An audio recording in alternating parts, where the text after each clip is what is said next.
అనగనగా ఒక అందమైన పల్లెటూరు. అక్కడ గజ్జు అనే ఒక బుజ్జి ఏనుగు ఉండేది.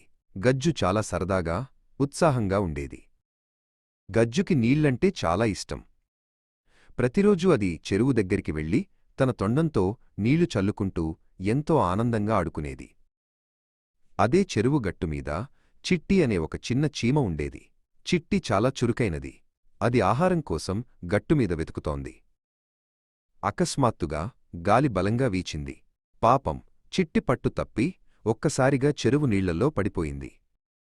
చిట్టి నీటిలో మునిగిపోతూ కాపాడండి, ఎవరైనా కాపాడండి అని తన చిన్న గొంతుతో గట్టిగా అరిచింది. గజ్జు ఆ అరుపులు విని అటువైపు చూసింది. గజ్జుకి చిట్టి పరిస్థితి అర్థమైంది. భయపడకు చిట్టి, నేను నిన్ను కాపాడతాను అంటూ గజ్జు తన పొడవైన తొండాన్ని మెల్లగా నీటిలోకి చాపింది.